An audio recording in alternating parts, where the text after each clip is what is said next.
Olá, tudo bem? Meu nome é Flávia, eu sou artista, eu sou atriz, eu sou professora e eu estou aqui para contar um pouquinho para vocês sobre a minha pesquisa sobre a Hilma af Klint. Eu conheci a Hilma muito por acaso e foi curioso porque eu nunca tinha ouvido falar dela, assim como muitas pessoas nunca tinham ouvido falar da Hilma. Fui na Pinacoteca, em São Paulo, que é um dos maiores museus da América Latina, e visitei uma das exposições mais maravilhosas que eu já vi em toda a minha vida. E eu dei a sorte ainda de que nesse mesmo dia estava palestrando lá para um público bem pequeno do qual eu fiz parte, o Daniel Birbahn, que é um crítico de arte sueco, colaborador de várias revistas importantes de arte pelo mundo e também diretor do Museu de Arte Moderna de Estocolmo. A Hilma af Klint, artista sueca, nascida em 1862, criou um corpo de trabalho que deixou a realidade visível para trás, segundo Christine Burgen, explorando possibilidades radicais da abstração anos antes de Kandinsky, Malevich, Mondrian, Kupka. Ela acreditava firmemente em uma dimensão espiritual do universo e dedicou sua vida a uma exploração deste reino. Estamos falando de uma Suécia que no início do século XIX sai da condição de país subdesenvolvido. Estocolmo inaugurava uma fase de modernização com novas reformas econômicas. Permanecem traços de antiga aldeia medieval ocupada por vikings. A cólera havia dizimado boa parte da população. Com políticas educativas, o governo busca a modernização por meio do aprimoramento da educação.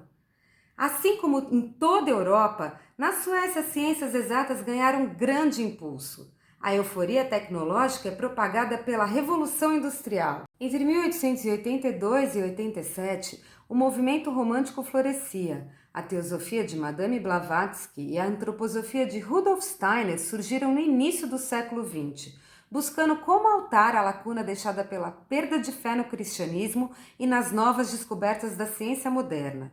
Invenções como as radiografias, a teoria da relatividade de Einstein e a nova ciência atômica pareciam mapear a existência de um reino que poderia não ser percebido diretamente pelos sentidos físicos.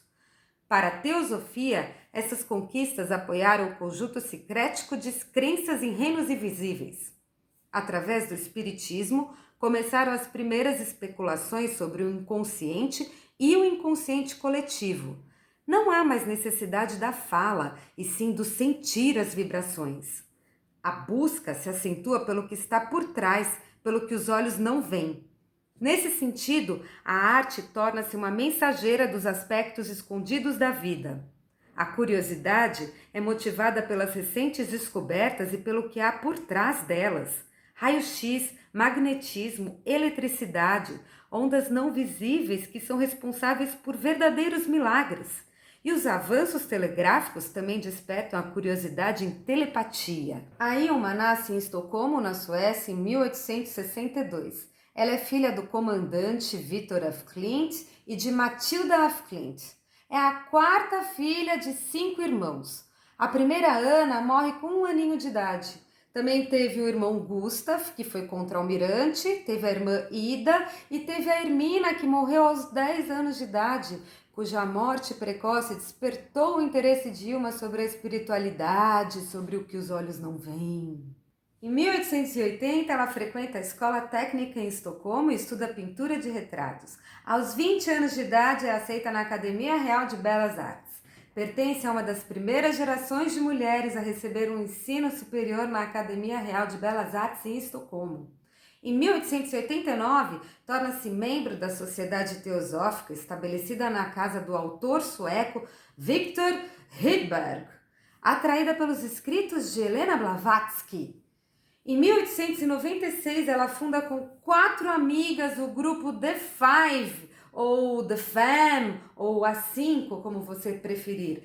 Elas se encontravam todas as sextas-feiras e realizavam esses desenhos automáticos, exerciam antes umas sessões mediúnicas, umas meditações e fazem com contato com esses espíritos que elas chamam de os altos ou the high ones.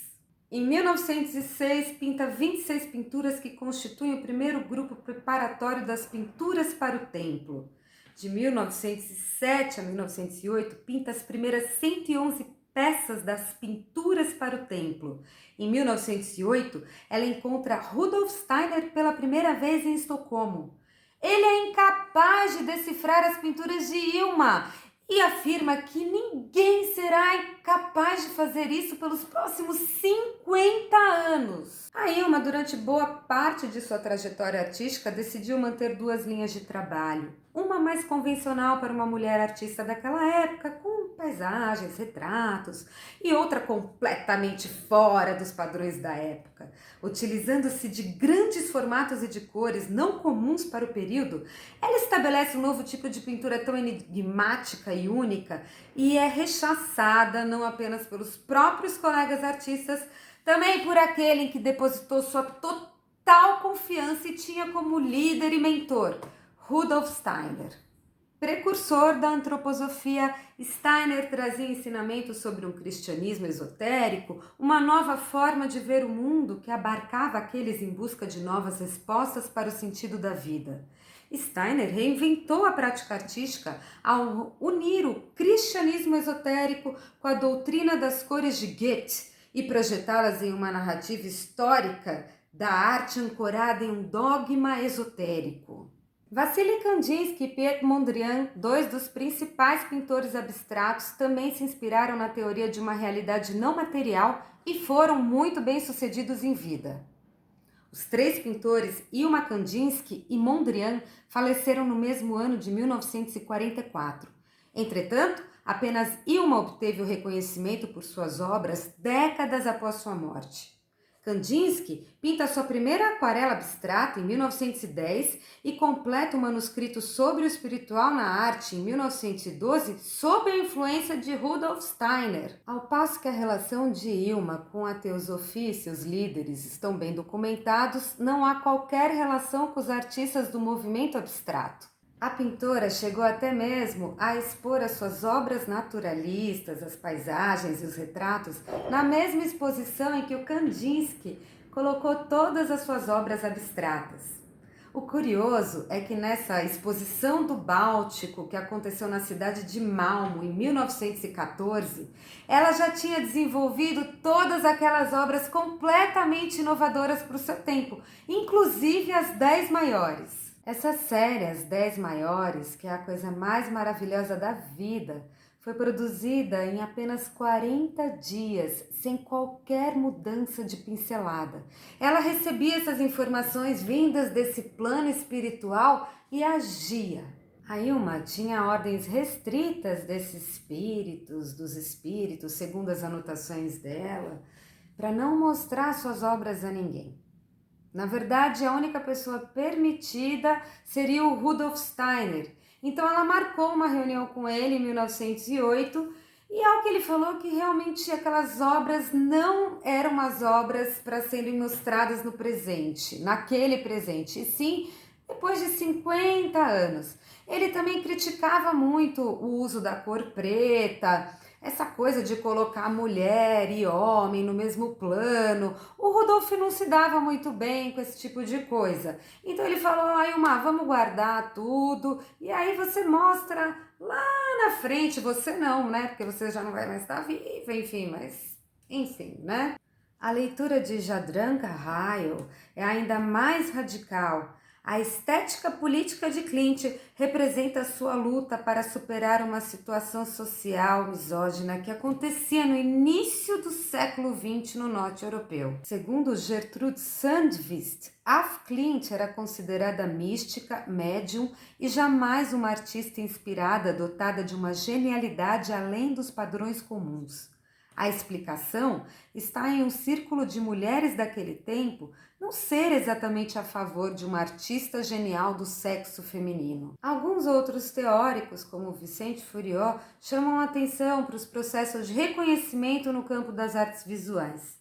Em suas palavras, a rede de contatos é um fator fundamental para explicar a fase inicial no reconhecimento de um artista. E nós sabemos que a Hilma não tinha lá muitos contatos nessa área, né? A Hilma, depois dessa negativa do Steiner dá um stop, vai cuidar da mãe que está doente e fica 4 anos reclusa sem pintar. E lá em 1920 ela perde a mãe, vai viajar para Dornat, na Suíça, e aí passa a fazer parte da sociedade antroposófica de fato, né? Ela começa a estudar a teoria das cores de Goethe, se aprofundar, na verdade, nesses estudos e por aí vai.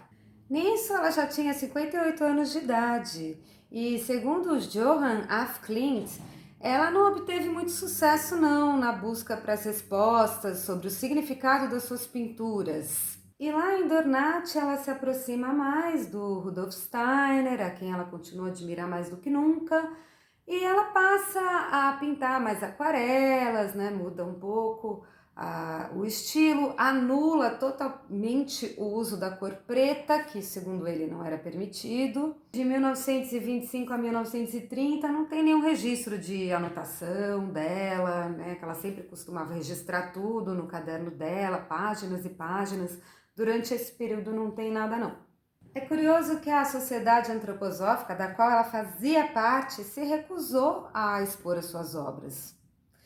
E ela fez ainda mais um contato um pouco antes da sua morte com Rudolf Steiner, por meio de carta, e ele felizmente não respondeu, assim como ele fez com Mondrian, porque na carta ela perguntava: e aí, Rudolf, eu faço o quê? Eu queimo tudo?